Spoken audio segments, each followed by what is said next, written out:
তো দেখুন আমার কিন্তু এগুলো সবগুলোই কিন্তু বানানো হয়ে গেছে। দেখুন এবার আমি নমস্কার বন্ধুরা, আমি Priyanka, welcome back to my channel. বন্ধুরা আজকে আমি বানিয়ে দেখাবো কোরিয়ান রাইস কেক স্পাইসি।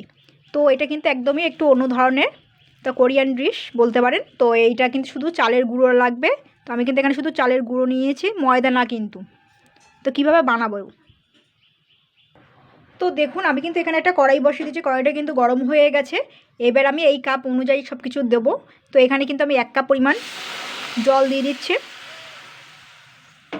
তো জলে আমি কিন্তু সামান্য নুন দিয়ে দিচ্ছি, মানে স্বাদ মতন, কিন্তু নুনটা যেন বেশি না হয়। আর দিচ্ছি এখানে স্বাদ মতন চিনি। এবার আমি জলটাকে একটুখানি নাড়াচাড়া করে নেব, জলটাকে একটু ফুটিয়ে নেব। কিন্তু চালের গুঁড়োটা কিন্তু এই ফুটন্ত গরম জলে চালের গুঁড়োটা দিলে না এই কড়াইয়ের গায়ে লেগে যাবে, আর তখন এই যখন তুলবেন তখন অসুবিধা হবে। এই জন্য জলটাকে আগে ফুটিয়ে নেবেন, ফুটিয়ে নিয়ে তারপর কিন্তু গ্যাসটা অফ করে দিতে হবে। তো দেখুন জলটা কিন্তু ফুটে গেছে। তো এবার আমি কিন্তু গ্যাসটা বন্ধ করে দেবো। আমি কিন্তু গ্যাসটা বন্ধ করে দিয়েছি।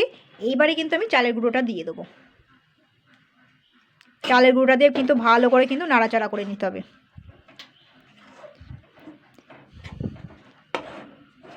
এবারে আমি এটাকে একটু ঠান্ডা হলে কিন্তু আমি এটাকে ভালো করে ময়দার মতন বা আটার মতন করে মথে নেবো, বা চটকেও নিতে পারেন। একটু ঠান্ডা হওয়ার দরকার, কারণ বলুন তো এখানে কিন্তু হাত দিতে পারবেন, হাত দিলেই কিন্তু পুড়ে যাবে হাত। তো দেখুন এটা কিন্তু কাজটা কিন্তু গরম অবস্থায় করতে হবে। তো একটুখানি হালকা হালকা কিন্তু গরম আছে, গরম অবস্থায় কিন্তু আগে এই চালের ডোটাকে একেবারে ভালো করে মেখে নিতে হবে। দেখুন এটা কিন্তু নরমই আছে, নরম করে করে একটুখানি মানে মাপ অনুযায়ী আর কি জল আর চালের গুঁড়োটা দিতে হবে। তো দেখুন আমি এখানে কিন্তু চালের গুঁড়ো নিয়েছি, আমি কিন্তু কোনো রকম ময়দা ব্যবহার করছি না। সাদা জিনিস তো আবার নোংরাটা যেন বেশি জড়িয়ে যায়, মানে ভালো করে চাটুটা কিন্তু কষা করে নেবেন। এইবার গোল করে নেব ভালো করে, এইভাবে।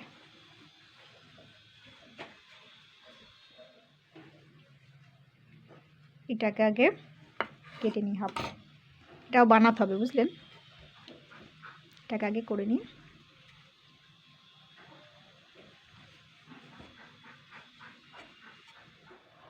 তো দেখুন আমি আর বেশি সরু করলাম না, তো এটা কিন্তু এরকমই করতে হবে। এবার আমি এটাকে সুন্দর করে কেটে নেব।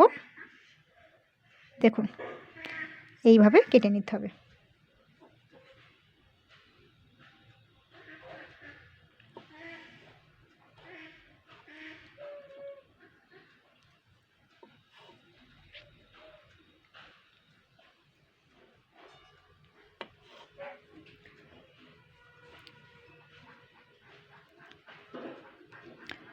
তো দেখুন আমি কিন্তু সবগুলো কিন্তু এরকম করে করে নেব।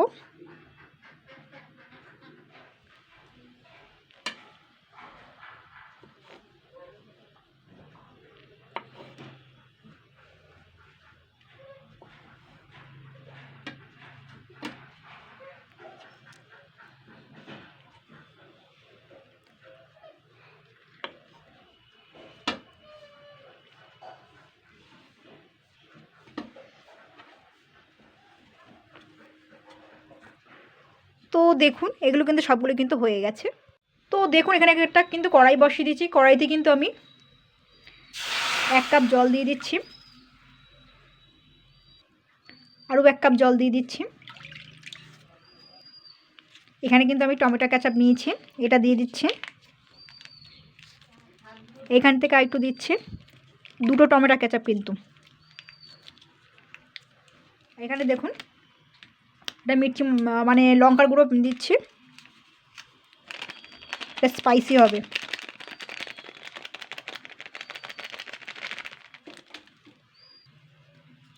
সয়া সস দিচ্ছি। তো নুন কিন্তু দেওয়া ছিল তো ওই চালের ডোটাতে, তো ওইখানে কিন্তু আমি সামনে একটু নুন দিয়ে দিচ্ছি, চিনি দিচ্ছি। কোরিয়ান যে রাইস কেকটা করে, তো সেখানে কিন্তু অনেক কিছুই দেয় টেস্টির জন্য, রান্নার টুইস্ট আনার জন্য। তো আমি এখানে কিন্তু একটু বেগনি মশলা ব্যবহার করছি।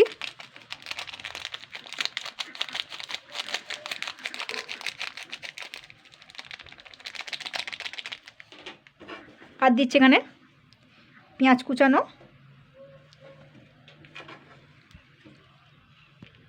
এবার আমি কিন্তু এগুলোকে নেড়ে চেড়ে নেব।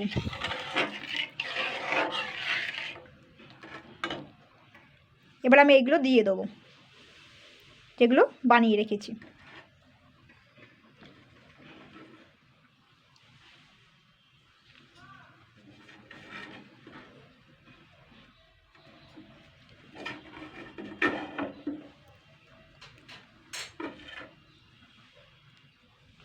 এইগুলো দিয়ে কিন্তু আমি 5 মিনিট ভালো করে ফুটিয়ে নেব। তো দেখুন এগুলো কিন্তু ফুটে গেছে। তো আমি কিন্তু একটি প্লেট এবার আমি নামিয়ে নেব। এটা কিন্তু আমি 5 মিনিট ভালো করে কিন্তু সিদ্ধ করে নিয়েছি। দেখুন বন্ধুরা, এই ছিল আজকের রেসিপি কোরিয়ান রাইস কেক। তো এইভাবে ট্রাই করবেন।